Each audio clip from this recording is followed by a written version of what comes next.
It's been 20 years since Microsoft purchased one of the most prominent developers in gaming history, Rare, also known as Rareware.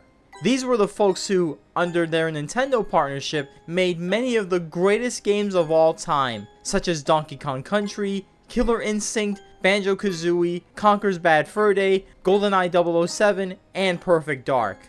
2002 would be a pivotal moment in the company's history when they were acquired by Microsoft just the day after Star Fox Adventures was released on the GameCube.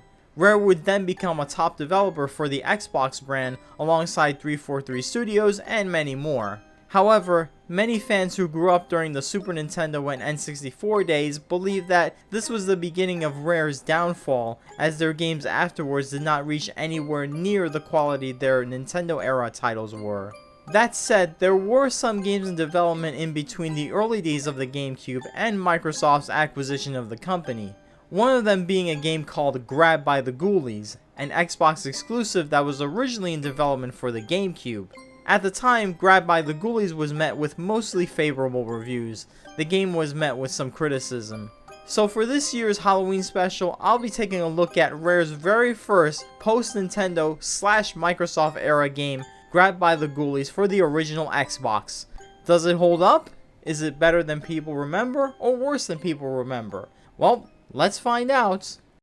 Before I get started, this footage is actually recorded from the Rare Replay version on Xbox One, and I'm playing it on my Xbox Series S. So I'm reviewing this game based on this version, not on original Xbox hardware or any of the Xbox emulators on PC. So the story of Grabbed By The Ghoulies is centered around two kids, Cooper and his girlfriend Amber. It's a dark and stormy night, and they're looking for a place to stay when they come across a haunted house, not knowing it's actually haunted at all. Idiots. As they enter through the gates, a creepy looking mustache man looks through his bedroom window and sees the kids entering the mansion. As they decide to change their minds, two stone statues of gargoyles wake up and they immediately kidnap Amber. Cooper then rushes inside of the house to go and save her. At the house, Cooper battles a bunch of little creatures called ghoulies, and after defeating them, he meets a butler named Crivens, or whatever, I'll call him Crivens, and that the house is called Ghoulhaven Hall. Crivens also tells him about the mustache man, and his name is Baron Von Ghoul. For the majority of the game, Crivens will guide you throughout. However, Cooper will also come across allies like Ma Soupswill, Fiddlesworth Dunfiddlin, and Mr. Ribs, who is presumed an enemy in the game until it's revealed that he is actually Ma Soupswill's assistant. And that's pretty much the story of the game. It's got many cliche horror elements, but it's a funny and silly story, and even has some of that Rare charm people know and love. Grabbed By The Ghoulies is actually a 3D beat 'em up, and a linear one on top of that. You go from room to room to room, and for the majority of the game, you're locked in each room and have to complete a challenge, usually involving beating up enemies. Once all the criteria is cleared, the Riddler-esque question mark will disappear and the door will open, allowing you to proceed. What's funny about this game is that it gives you a map, but the map is pretty much useless gameplay wise since it's a very linear game and you just proceed to the question mark door when it opens. The doors covered with spiked plants are the ones you can't enter, although in some rooms, all the doors are covered with spiked plants, and you have to find something in the room to break and reveal a ghoul that will give you a challenge, which reveals a door that you need to exit to. Ghoulhaven Hall is crawling with ghouls or ghoulies everywhere. Skeletons, bats, baby dragons, spiders, mummies, pirates, ghosts, those little purple guys as well as their kung fu versions, hunchbacks, and so much more. Some ghoulies can only be killed in a certain way instead of your regular fists or weapons that you picked up. For example, the mummies can only be killed with fire.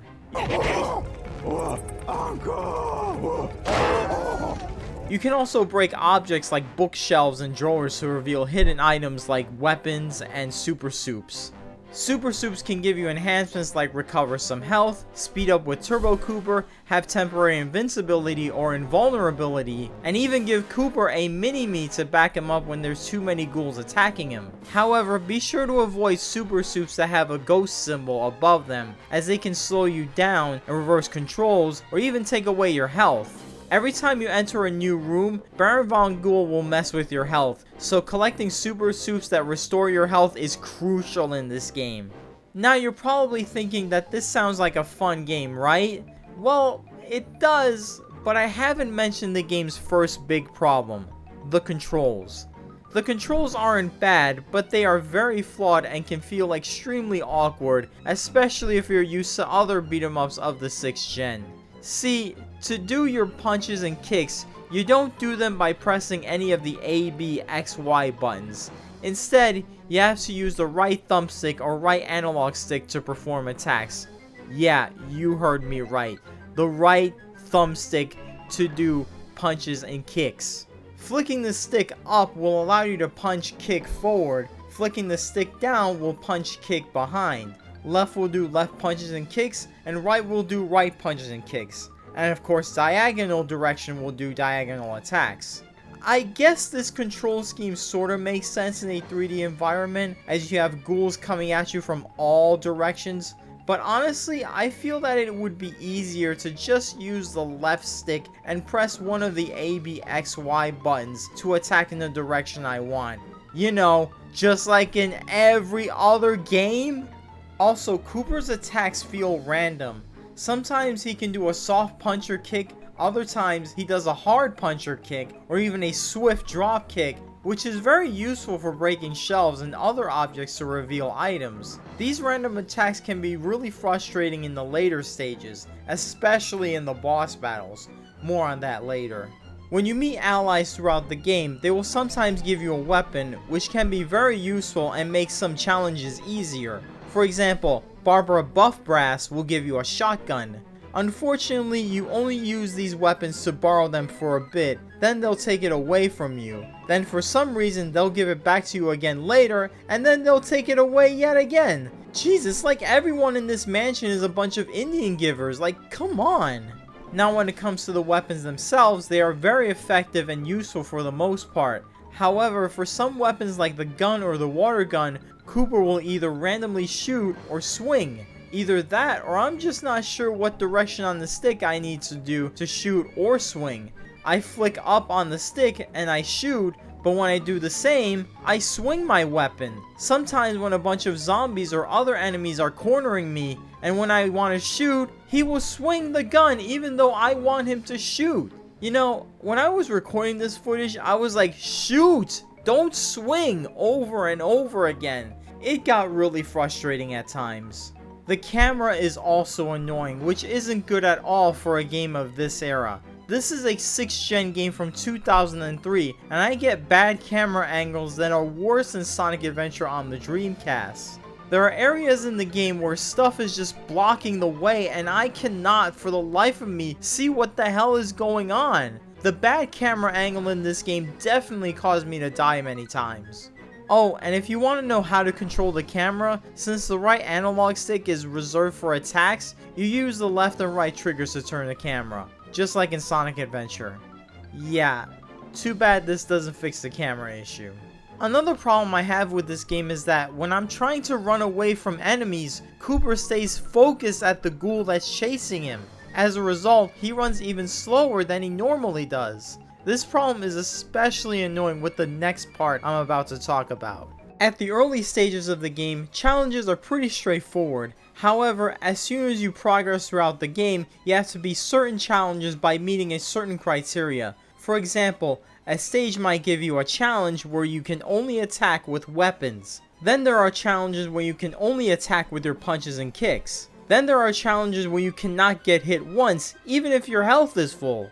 Then there are challenges where you cannot kill the same ghoul twice in a row. You gotta kill a different one after the next. It goes on and on, you get what I mean.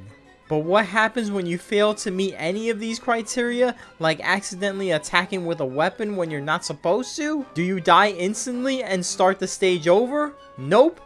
Instead, you meet the Reaper. As soon as you fail, you hear a sudden gong, and it's Reaper time.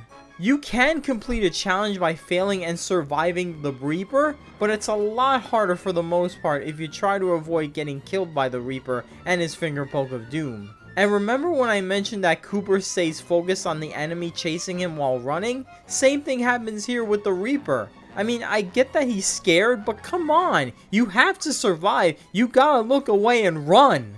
In many of the later stages, challenges with certain criteria are just next to impossible to complete without accidentally summoning the Reaper.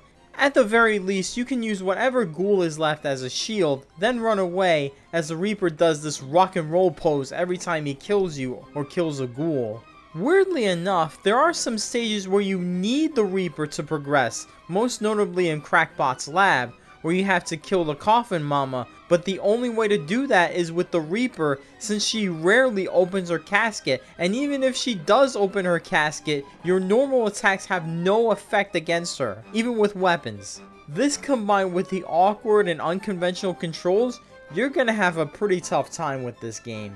Speaking of controls, you probably wonder what the A, B, X, Y face buttons are used for during gameplay, since action is mostly relegated to the right stick. Well, the A button is primarily used for picking up items and weapons, while the B button is used to drop them.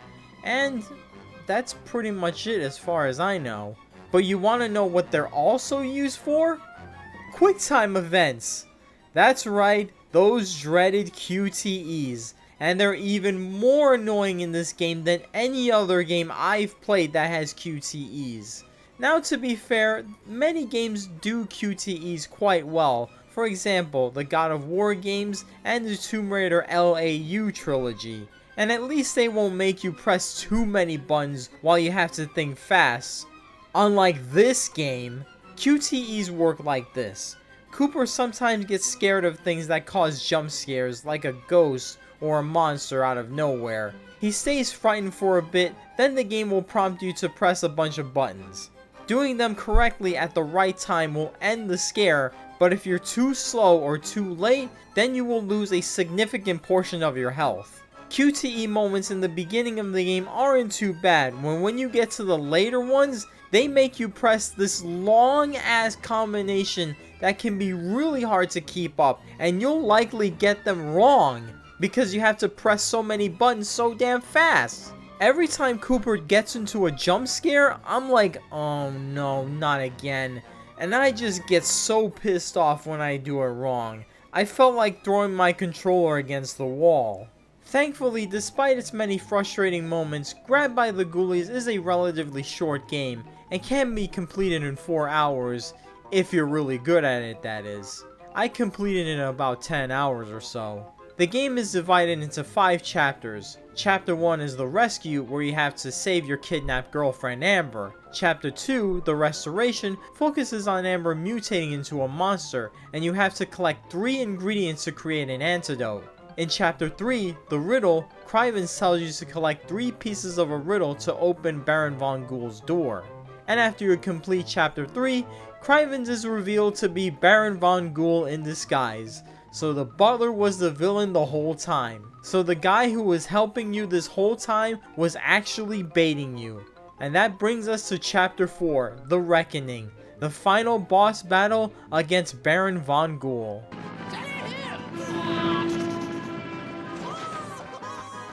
And Chapter 5 is The Race, and you have to rescue all the kidnapped people inside the mansion before the time runs out. This part here is sort of optional to complete. You don't have to rescue all the kidnapped kids, as you'll get the ending anyway. And that's pretty much it for Grabbed by the Ghoulies. The graphics are okay, but nothing special, even for a 2003 game. It captures the cartoonish spooky vibe the game is going for, but the graphics are also a little too simple and kinda outdated. Overall, not bad, not great, just fine. In terms of performance though, the game runs at a stable 60 frames per second, though I'm not sure if this was the case on original Xbox hardware. Like I said, this review is based on the Rare Replay version. The presentation and music, on the other hand, are fantastic. I get Banjo-Kazooie and Conker's Bad Fur Day vibes from both of these aspects. Like in the music, you hear the familiar xylophones and the bwah bwah bwah bwah that you hear in many of their N64 classics. This is because Grant Kirkhope is the composer for this game, and the dude is an absolute legend, right up there with people like Yuzo Koshiro and Koji Kondo. Speaking of Banjo-Kazooie, you'll find many Easter eggs of them in the game, even from other Rare properties. I imagine this stuff was a big deal at the time since Microsoft had just bought Rare.